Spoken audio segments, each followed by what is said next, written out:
ओम साई राम। मेरा नाम अंकुर त्रिपाठी, मैं दिल्ली का रहने वाला हूँ। और आज बाबा की कृपा से मुझे उनके चरणों में आने का सौभाग्य प्राप्त हुआ है। एक्चुअली अभी कुछ दिन पहले मेरा बहुत मेजर ऑपरेशन हुआ था, पेट का ऑपरेशन हुआ था। और मैं हर बार शिरडी आता हूँ। मैं लगभग अपने बर्थडे पे 1 मार्च को हमेशा शिरडी आता हूँ, लेकिन इस बार मैं ऑपरेशन की वजह से नहीं आ पाया। और मैं छतरपुर साईं बाबा के मंदिर में डेली मतलब जाता हूँ दर्शन के लिए। तो ऑपरेशन के टाइम पे क्या हुआ, ऑपरेशन के कुछ दिन बाद कि मैं वो जा नहीं पा रहा था। हुआ क्या था आपको? एक्चुअली मैम मेरे पेट में वो ब्लीडिंग हो रही थी पेट से, और मेरा आप समझिए हीमोग्लोबिन 4.6 हो गया था। ओहो। और मुझे चक्कर आना, चक्कर इश्यू होना ये हो गया था। तो मुझे हॉस्पिटल में एडमिट कराया गया। तो जब मैं हॉस्पिटल में गया तो इमरजेंसी मुझे डाल दिया गया, और मैं वहाँ पे डर रहा था कि पेट में कुछ गंभीर बीमारी ना जाए। मैं बार बार बाबा का नाम ले रहा था। और ये बात है 31 दिसंबर की, नया साल आने वाला था, और मैं सोच रहा था मैं नए साल पे शिरडी पे जाऊँ। अब मैं शिरडी में एक्चुअली कोविड के टाइम पे क्या हुआ था कि मैं कोविड के टाइम पे वॉकिंग के लिए आता था छतरपुर साईं बाबा मंदिर में। तो पहले मैं साईं बाबा के बारे में कुछ नहीं जानता था, तो मैं ऐसी वॉकिंग अपने फ्रेंड के साथ जाता था, डिस्कस करता था। तो ये भी मुझे अभी तक याद नहीं कि मैं बाबा ने अपने चरणों में कब स्थान दे दिया, मुझे अभी तक मुझे ये भी नहीं याद है। तो मैं एक दिन ऐसे जस्ट छतरपुर साईं बाबा मंदिर में गया, मैंने उदी बाबा की लगाई, और फिर डेली का एक पत्नी एक होता ना वाइब्रेशन खिंचाव, वो बाबा से जुड़ गया। फिर मैं डेली फिर मैं गुरुवार को जाता था। गुरुवार से जाते आते एक क्यूरियोसिटी मस्ती गई, फिर मैं डेली जाता गया। ये बात है 2021 की। उसके बाद अब जब मैं डेली आता गया, फिर मुझे लगा कि मुझे बाबा के बारे में जानना चाहिए। मुझे उस समय श्री साईं सच्चरित्र थी, मुझे उसके बारे में भी आइडिया नहीं था। फिर मैंने उसको ऑनलाइन देखा, बाबा की किताब। फिर मैंने छतरपुर साईं मंदिर से ही मैंने उनको बोला, सर मुझे किताब चाहिए बाबा के बारे में, मुझे पढ़ना है। मुझे पता नहीं कि एक जानने की इच्छा हो रही है बाबा को, पता एक खिंचाव सा महसूस हो रहा है मुझे। फिर वो 60 रुपए की श्री साईं सच्चरित्र लिया मैंने, और मैं उसको पढ़ा। तो शंका भी आए बाबा के मन में, लेकिन बाबा ने अपने लीलाओं के माध्यम से मेरी सारी शंकाओं का समाधान कर दिया। अब आप यकीन नहीं मानो, मैं द्वारिका माई में हूँ, बाबा की भक्ति में ऐसे जुड़ गया कि पहले मेरे बहुत सारे फ्रेंड्स हुआ करते थे। मैं एक स्टूडेंट हूँ, अभी मैं पढ़ता हूँ, पढ़ाता भी हूँ, पार्ट टाइम पढ़ता भी, पढ़ाता भी हूँ। अभी PhD भी कर रहा हूँ मैं। तो एक एक करके सारे दोस्त कट गए, सारे फैमिली से कट गई। मतलब एक होता है ना कि भक्ति में आने के बाद ना अब लोग दूर हो जाते हैं, बहुत छोटे ही हैं। लेकिन फिर मुझे साईं भक्तों का साथ मिलता गया, और उनसे बाबा के बारे में और जानकारियाँ मिलती गई, और किताबें मिलती गई, और फिर बाबा के बारे में बहुत सारी चीज़ें जानकारी मिलती गई। अब घर पे सब लोग कहते थे ये पागल हो चुका है, ये बाबा की भक्ति में पागल हो चुका है, रोज़ पूजा पाठ करता है, रोज़ बाबा को भोग लगाता है। पहले मैं ऐसा होता था 2021 कोविड से पहले कि मैं बिना नहाए खाना खा लेता था, किसी भगवान को मैं उतनी आस्था नहीं, कुछ नहीं। लेकिन बाबा ने मुझे ऐसा खींचा कि मैं उनका ही होके रह गया। उसके बाद चाहे दोपहर हो जाए, चाहे शाम हो जाए, जब तक नहा नहीं लूँगा, बाबा को भोग नहीं लगा दूंगा, तब तक मैं कुछ खाता पीता नहीं हूँ। आज भी मेरा नियम यही है। अभी मैं हॉस्पिटल में था तो वो नियम थोड़ा टूट गया था, लेकिन अभी फिर मैं क्या हुआ, ये सिलसिला चलता गया। फिर मैं छतरपुर साईं बाबा मंदिर में डेली आना, मतलब मैं पढ़ा के जाता हूँ। तो मैं जब तक शाम को दर्शन नहीं कर लूँगा, अगर मैं 4 दिन मंदिर नहीं जाऊँगा, तो अब हमारे मतलब साईं परिवार हो चुके हैं, तो जुड़ चुके हैं, क्यों आप नहीं आते, क्यों नहीं आते। और बाबा के सौभाग्य से मुझे वहाँ पे उदी की सेवा मिला हुआ है। तो मैं बाबा की जो उदी है वो मैं ही छानता हूँ, और मेरा सौभाग्य है कि वहाँ की सफाई की, सेवा की, बाबा की उदियाँ छानने को मिल जाता है। मैं बहुत सारी उदी अपने घर में रखता हूँ। मेरे घर में लोधी साईं बाबा मंदिर की, पाथरी की उदी और शिरडी की बहुत सारी उदी रहती है। जो भी भक्त रहते हैं मैं उनको दे देता हूँ। अभी हाल ही में मेरे साथ क्या हुआ, मेरे पास कोचिंग के लिए आते रहते हैं क्वायरीज। एक हाल में मेरे पास कहीं दूर से कोचिंग आया था, मैं वहाँ का लेता नहीं हूँ। एक्चुअली कश्मीरी गेट का आया। अच्छा। और मेरे घर से कश्मीरी गेट लगभग 30 किलोमीटर दूर है। मैं वहाँ की कोचिंग जाना नहीं चाहता था। फिर मैं वहाँ जब गया, फिर वहाँ पे क्या हुआ कि वो किसी गुरु जी के भक्त थे। सारे संत एक ही होते हैं, चाहे गुरु जी हो, चाहे साईं बाबा हो, चाहे कोई भी हो, सब एक ही है, सब तत्व एक ही है। तो मैं उनके यहाँ गया, तो वो भी साईं बाबा के डिवोटी थे। तो वो काफ़ी कुछ परेशान थे कुछ दिनों से, उनकी कुछ तबीयत खराब थी। वो बाबा को बहुत मानते हैं। तो उनके फीड में एक आया था कि आज मैं एक बाबा के भक्त आए थे। वो पहले क्या हुआ कि मैं जनरली चाय नहीं पीता हूँ, क्योंकि मुझे डॉक्टर ने मना कर रखा है चाय पीने से। तो उन्होंने मुझे चाय ऑफर दी, लेकिन मैंने वो मना कर दिया। मैं मैं चाय नहीं पी सकता क्योंकि अभी मुझे डॉक्टर ने मना कर रखा है।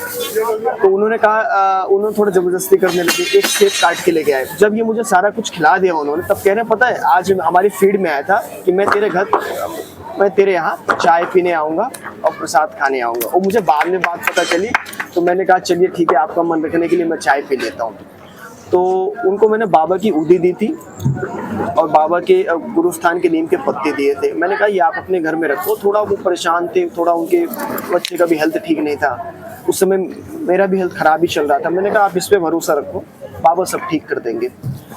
तो उसके बाद मैं वहाँ जा नहीं पाया। मैं 2 ही क्लास पढ़ाया। शायद मुझे फिर बाद में एहसास हुआ कि शायद मुझे बाबा ने उदी पहुँचाने के लिए उनके घर भेजा था। बिल्कुल बिल्कुल। फिर उसके बाद दिसंबर में मेरी तबीयत ज़्यादा ख़राब हो गई, मुझे लगातार ब्लीडिंग होने लगी। अब क्या हुआ कि मैं सोचा तो मैं शिरडी जाऊँ, कब जाऊँ, लेकिन आ नहीं पा। मैं मंदिर छतरपुर साईं बाबा मंदिर भी नहीं जा पा रहा था। आप ये सोचिए, मेरे सारे काम ठप हो गए, पढ़ाई लिखाई भी मेरी एक तरीके से हो गई।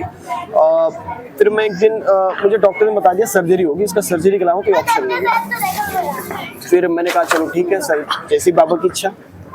फिर मैं एक दिन जब अपना ब्लड रिपोर्ट लेने गया तो उसमें आया, डॉक्टर ने कहा अभी तुम चल रहे हो, तुम्हारा ब्लड है 4.6। तुरंत इमरजेंसी मुझे डाल दिया उन्होंने और मुझे घबराहट हो रही थी। ये बातें 26 दिसंबर की। 3-4 दिन मेरा कोलोनोस्कोपी हुआ था। अब मैं डर रहा था कुछ गंभीर बीमारी ना आ जाए। मैं बार बार बाबा से प्रे कर रहा था कि मेरी गंभीर कुछ ना आए। अब मैं जब कोलोनोस्कोपी हो रहा था तो डॉक्टर कोलोनोस्कोपी कर रहे थे, मैं साईं बाबा का नाम लेते रहा। जाप कर रहे थे आप? वो डॉक्टर बार बार कह रहे हैं कि करते रहो। तो कुछ आया नहीं, बाबा की कृपा से। छोटा सा डिसीज था, तो वो डॉक्टर ने कहा छोटी सी मशीन लगा के हम ठीक कर देंगे, आप अगले दिन ठीक हो जाओगे, चलने फिरने लगोगे। लेकिन मुझे ठीक होने में प्रॉपर 1 हफ्ता लगा था। सर्जरी फिर मेरी 3 जनवरी को हुई थी। फिर मैं 31 को मैं हॉस्पिटल में ही था। और मैं सोच रहा था कल नया साल है, हर साल जाता हूँ मंदिर में। हॉस्पिटल के बेड से मैं सोच ही रहा था कि काश मेरे पास छतरपुर साईं बाबा मंदिर की उदी आ जाए और एक मेरे नाम से कोई नारियल चढ़ा दे ताकि मेरा ऑपरेशन ठीक हो जाए। ये मैं सोच रहा था। तो यहीं फिर एक भाई साहब शिरडी में रहते हैं, उनका ग्रुप में मैसेज आता है। मैंने उनसे रिक्वेस्ट की, मैंने कहा भैया एक काम करिए, मेरे नाम से एक नारियल द्वारिका माई में चढ़ा दीजिए। सोचिए मैं छतरपुर साईं बाबा में सोच रहा था नारियल के लिए, लेकिन उन्होंने कहा मैं आपके नाम से नारियल चढ़ा देता हूँ। उन्होंने वीडियो भेजी कि अंकुर जी का ऑपरेशन अच्छे से हो जाए, सक्सेस हो जाए। और एक डिवोटी, चूँकि मेरे खून की ज़रूरत थी मुझे, तो मुझे एक साईं डिवोटी को मैं जानता भी नहीं था, एक बाबा की पालकी में आते हैं वहाँ पे, उनसे मुलाकात मेरी लमसम हुई थी, 1-2 दिन हुई थी। लेकिन वो मेरे अच्छे मित्र बन गए। उनको एक ही बार मैसेज किया, वो तुरंत 2 लोग को लेके आए खून देने के लिए मुझे। अच्छा। ब्लड देने के लिए। सोचिए साईं बाबा के डिवोटी ही मुझे ब्लड देने के लिए आए। और 2 बोतल उन्होंने खून दिया मुझे और साईं बाबा की उदी दी। मेरे नाम से नए साल पे छतरपुर साईं बाबा मंदिर में नारियल चढ़ाया और बाबा की कृपा से 3 तारीख को ऑपरेशन सक्सेस हो गया, बढ़िया हो गया। और 1 हफ्ता लगा, मैं वो मंदिर नहीं जा पा रहा था क्योंकि मैं डेली साईं बाबा मंदिर जाता हूँ। शायद 1 ही 2 दिन हो जाए जिस दिन नहीं आता हूँ, लेकिन मेरी आदत है मैं पढ़ा के आता हूँ, बिना दर्शन किए अपने घर पे नहीं आता हूँ। तो मैं 3-4 दिन नहीं गया। तो 3-4 दिन मेरे सपने में जनरली शिरडी बाबा भी नहीं आते उतने, लेकिन मुझे छतरपुर साईं बाबा के दर्शन हो। वहाँ पे मैं क्या देखता हूँ, एक दीदी है, वहाँ पे मूर्ति गायब होगी। एक दिन रात मतलब सपने देख रहा हूँ कि बाबा सिंहासन पे नहीं है। मैंने बोला अरे ये क्या हो गया। अच्छा। ये मैं द्वारिका माई के सामने बोल रहा हूँ आपको। फिर मैंने एक दीदी है, वो भी साईं डिवोटी, मैंने कहा वो दीदी ऐसी बात है। कह रही तू एक बार मंदिर हो गया, तू जा नहीं रहा है, इसलिए बाबा भी परेशान हो रहे तेरे लिए। तू डेली आता है, उनके पास बैठता है। मैं आप समझिए कि मैं डेली दोपहर में जाता हूँ, 1-1 घंटा बैठा रहता हूँ जब मंदिर में कोई नहीं रहता। मैं सिर्फ बाबा से 1-to-1 बात करता हूँ अपने मन में। मैं बाबा ने उदी की सेवा दे रखी है, उदी छानता हूँ 2-2 घंटे, झाड़ू लगाना बाबा की सारी। इवन आप यकीन नहीं मानोगे, द्वारिका माई के सामने हो, 1-2 डिवोटी और रहते हैं, बाबा का जो मुकुट है, बाबा का जो सिंहासन है, हम लोग 3-4 महीने पे उसको साफ करते हैं, सेवा करते हैं। ये मुझे इतनी खुशी मिलती है कि बाबा के मैं वो मुकुट को साफ कर रहा हूँ, बाबा के सिंहासन को साफ कर रहा हूँ, और भी कई सारी सेवा हैं। तो वो बीमारी के चलते आप समझिए 15-20 दिन छूट चुके थे। फिर बाबा ने इतने परेशान कर दिया मुझे, स्वप्न दे देंगे, फिर मैं गया, फिर अब स्वप्न नहीं आते हैं, क्योंकि मुझे ऐसा लगता है ना कि भगवान, जब हम जैसे मान लें आप किसी के पास डेली जाते हो, अगर कुछ दिन आप नहीं जाओ ना, तो उनको भी ये क्यूरियोसिटी होती है, अरे यार वो आया क्यों नहीं। तो शायद बाबा को लग रहा था मेरा भक्तों का क्या हो गया, ये आ क्यों नहीं रहा मंदिर। वो तो सब जानते हैं। फिर मैं ठीक हो गया, अब मैं डेली आता हूँ। मैं हर अपने बर्थडे पे यहीं आता हूँ, शिरडी आता हूँ। तो इस बार क्या हुआ, बोर्ड का एग्जाम था। लोगों को क्या संदेश देना चाहिए? मैं लोगों को यही संदेश देना चाहता हूँ कि चाहे भगवान और भक्त के बीच में वो गुरु माध्यम होते हैं। गुरु के बिना हम भवसागर से पार हो ही नहीं सकते। तो साईं बाबा एज मेरी लाइफ में एज सदगुरु हैं, माता पिता हैं, मेंटोर हैं, हर चीज़ है बाबा। आज मैं बाबा के बिना अपने बारे में सोच भी नहीं सकता हूँ। मतलब उठना बैठना हर चीज़ में अपने बाबा को याद करता हूँ। मैं इवन कुछ भी करता, मतलब एक आदत सी हो चुकी है ना, कुछ भी काम करने जाऊँगा, कुछ भी कहीं जाऊँगा, शिरडी आना। मतलब अभी तो शिरडी ये समझिए कि साल में 3-4 बार अगर नहीं आ पाता तो मुझे खुद ही बुला लेते हैं। आप 1 तारीख को आने वाला था, तो बच्चों का पेपर था, एक्चुअली हमारे स्टूडेंट का पेपर था। तो एक्चुअली मेरे साथ 2 लोग आने वाले थे। हमेशा मेरे साथ यही होता है, मेरे साथ 1-2 लोग का टिकट होता है, लेकिन एंड मौके पर उनको कुछ काम हो जाता है, बाबा मुझे खींच लेते हैं हमेशा। तो अब इस बार बाबा ने 1 तारीख को ना बुला के मुझे आज के दिन बुलाया। अभी आज ही मैं शिरडी पहुंचा हूँ। बहुत अच्छा लगता है मुझे शिरडी आके। कितने साल हो गए आपको बाबा से जुड़े? बाबा से मैं आपको द्वारिका माई के सामने सही बताता हूँ, हुए तो मुझे 4-5 साल हुए, लेकिन मुझे ऐसा लगता है मुझे इनसे अनंत जन्मों से इनसे नाता है। जब मैं समाधि मंदिर में पहली बार गया था ना, तो मैं पहली बार जनरली मैं रोता नहीं हूँ, मैं बहुत ही कम ही रोता हूँ, लेकिन जब मैं पहली बार समाधि मंदिर गया ना, मेरे लगातार आंसू आ रहे थे। पहली बार मुझे ऐसा लगा कि मुझे क्या मिल गया। अब मैं जब घर से सोच के आता हूँ ये मांगूंगा और यहाँ के शून्य हो जाता हूँ। अब इनसे जब दर्शन हो गए बाबा के, तो और क्या चाहिए। उन्होंने शिरडी बुला लिया, अब क्या चाहिए मुझे, सब कुछ मिल गया। बिल्कुल। अब मैं खंडोबा मंदिर में दर्शन कर रहा था बाबा के, तो मैं देखिए पहले मुझे ऐसा लगता था कि भगवान से नहीं मांगना चाहिए, लेकिन मुझे अब ऐसा लगता है भगवान से ही मांगना चाहिए, क्योंकि भगवान के सिवा, क्योंकि हमारे माता पिता हैं, हम इनसे नहीं मांगेंगे, इनके सामने नहीं रोएंगे तो किसके सामने रोएंगे। बिल्कुल। मैं तो बाबा से हक से मांगता हूँ, कभी कभी लड़ाई भी कर लेता हूँ इससे कि ये नहीं करते, लेकिन फिर बाद में। लेकिन एक बात और है कि भगवान आपको, कई बार हम क्या होता है कि हम बहुत सी ऐसी चीजें मांग लेते हैं जो हमारे फेवर में नहीं होती। बिल्कुल। हम इस साइड देखते हैं, लेकिन भगवान उस साइड भी देखता है। बिल्कुल। इसलिए भगवान, अगर मैं भक्तों से यही बोलना चाहूंगा, अगर बाबा अगर आपकी किसी इच्छा को नहीं पूरा कर रहे हैं, तो समझिए उसमें बहुत बड़ा भला छुपा है आपका। क्या बात है। कई बार ऐसे होता है ना कि हमने तो बाबा से ये चीज मांग ली, अब मिला नहीं, लेकिन आप यकीन मानिए, लॉन्ग टर्म आप देखिएगा ना उस चीज को, कि उसमें आपका भला छुपा हुआ था, इसलिए बाबा वो चीज नहीं दिया। वो माँ है ना, जैसे एक कहावत है ना कि एक बच्चा होता है कि वो किसी खराब वस्तु के लिए जिद करता है कि मुझे वो चीज चाहिए, लेकिन जो माँ होती है ना वो नहीं देती है। बच्चा रोए भी तब भी नहीं देती है कि हम नहीं इससे इसकी तबीयत खराब हो जाएगी।